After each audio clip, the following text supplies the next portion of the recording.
We now come on to our next presenter. We'll be talking about the human rights variation against athletes with variations of sex characteristics. And we're very, very privileged to have with us from Switzerland, Dr. Payoshni Mitra. Payoshni is a committed athlete and coach turned gender and sports scholar, gender inclusivity and equality advocate, and a campaigner for girls' and women's rights in sport. She was appointed as the inaugural CEO of the recently established Global Observatory for Gender Equality in Sport in January 2022. Please, huge round of applause to welcome Dr. Payoshni. Thank you.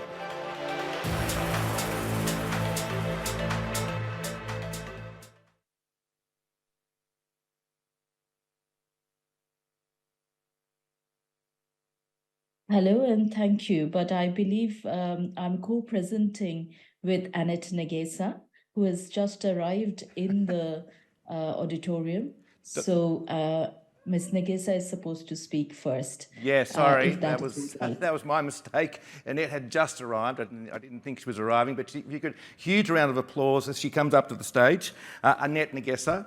I'll give you a little bit of background on her. Annette is a Ugandan former middle distance runner. She broke numerous Ugandan national records in the 800 and 1500 metres, represented Uganda at the 2011 World Championships.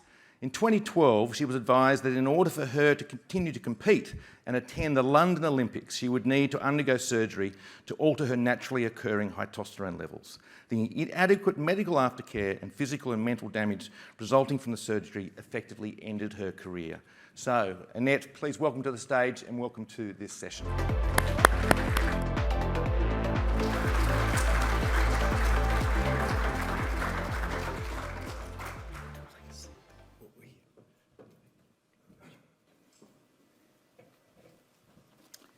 Okay, I take the opportunity for everyone who has come here, and also I'll take a great pleasure to be here in person, because it wasn't easy, it was a long journey, but I thank God that I'm here in front of you people. I'm known by the names Negesa Annet, a Ugandan middle distance runner, 800 and 1500 meters, and also a victim of IAAF regulations of testosterone athletes.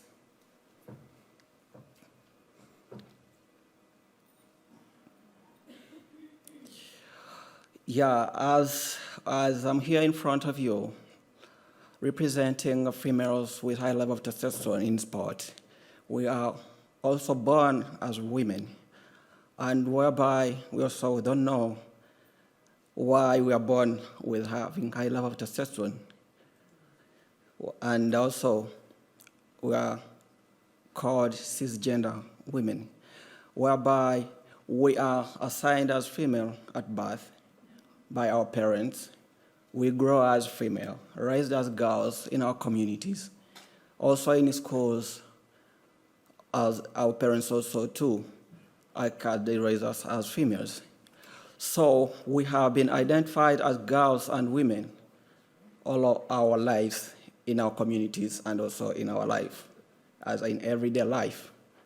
Yeah, our families, relatives, also our fans as athletes, they take us as females as we are born at first. Our supporters believe in us, whereby the regulations come on and bringing up the science, which is not true, and they bring science in the sport, whereby also for them they don't know really what exactly they are doing, I think so.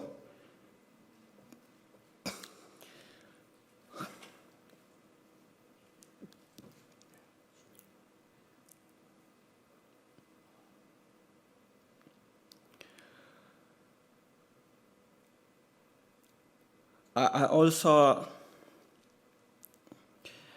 as I started up like my career as an elite or a junior athlete. As I proceeded up with my career, I had to go for the competitions and World Championship in 2011 in South Korea, Daegu, whereby I didn't manage up to go for finals. I stopped on some finals. And that's where everything came up, like collecting blood samples. And later on, they didn't give me back the feedback as the results.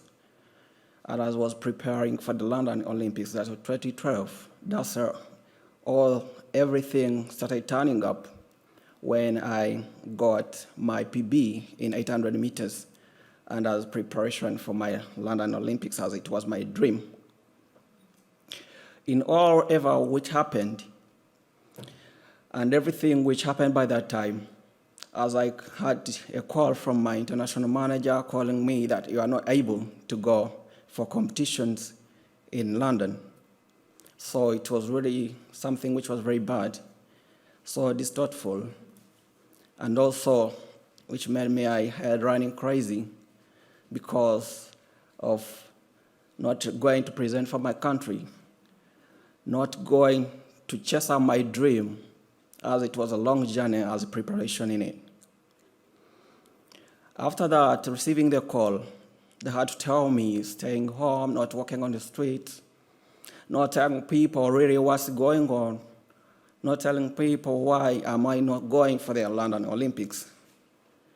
So they had to arrange for me to go for more medical, like a medical assignment, like seeing the doctor. So they had to take me to Nice in France, whereby they did everything, they did blood samples, and whereby so by that time they didn't give me the results, and they had to send me back to my country.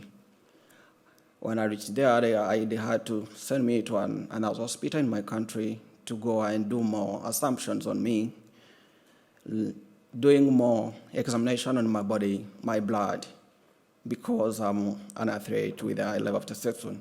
And when I reached there, they had to tell me that if you want to run, you have to do the medication. And there was no suggestion. They were telling me to go for the surgery, because they were saying that if you don't want to run in female, you have to go run in male category, because you're having high level of testosterone, you can't fit in a female category, which was something which was really crazy. Yeah. And until that, when everything was going through in my life, I faced very many challenges, like hard mentally, like having problems with both mental and physical. And I also had like body pain because of the surgery, because when I did that, I didn't know that I got the side effects of that. Whereby they didn't told me that really you won't come back to the track. It was something whereby they're just pushing me out of it. Until 2019, when I met Dr. Payoshni, a human rights athlete activist. And since long that time, I had no one to talk to. I had no person like talking to, like expressing really what I'm going through. I had to do manual work because I lost my scholarship. I lost my income. I also, life started becoming very hard for me. So from that time, with the support of Dr. Payoshni, giving me strong courage, talking to me, and she told me you can make it.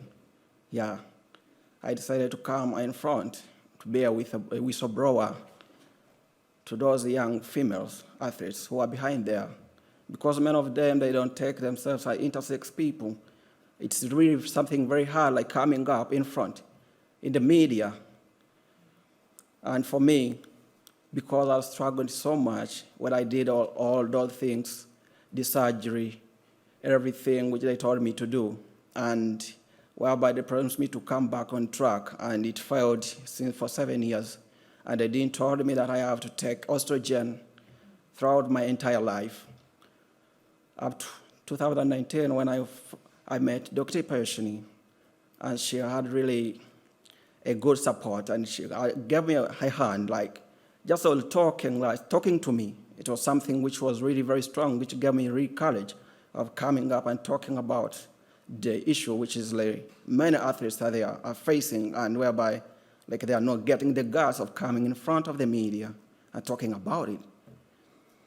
So, me coming in front, becoming a whistleblower, in 2019, after the World Championship in Doha, there was a conference in IOC whereby, after that, seeing me talking about the regulations, how the challenges and what athletes are facing, and the documentary which I did with a certain television company in Germany, where I seek for asylum and I'm living in Germany per now. So it brought up a great pressure, so that the IOC came up with a framework about the regulations of the IAAF organization. So it was like really a big improvement, even though it's not really, they are not putting things in place. So, but at least we're having like a startup. Thank you very much.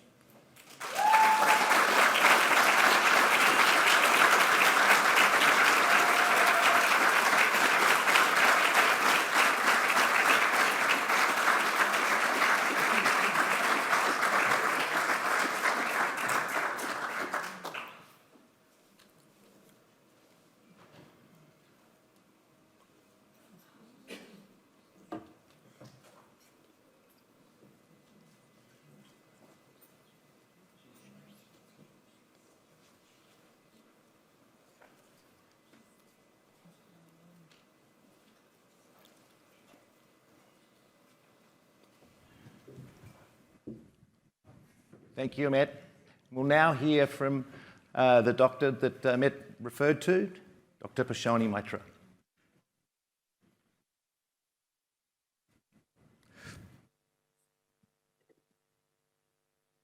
If you can show my slides, which were sent along with Annet Negesa's slide. Thank you so much, Annet. I think I just have a few additional comments to make. I'm sorry that I wasn't able to make it to Sydney. If you can move to my next slide. Thank you. So here you see, to give a context to what Annet Negesa just talked about, and so powerfully, the whole entire sort of fight against these regulations, especially the World Athletics' regulations, which caused so much harm to athletes. As Annet mentioned, that the IOC framework was she was very much part of and consulted by the IOC for when they worked on their framework. But there were other institutions as well who were at the same time expressing their support for the athletes who came up and talked about it: Caster Semenya, Duti Chand, Annet Negesa. But at the same time, there were other institutions, who were sort of expressing their, why the regulations were not the correct thing to be there. For example, World Medical Association, you see the slide on the left, they put up this sort of entire, document. I can't see my slides, to be fair, on my screen at all. But the World Medical Association said that, for doctors, it's not, it was sort of told to doctors and medical practitioners that they shouldn't be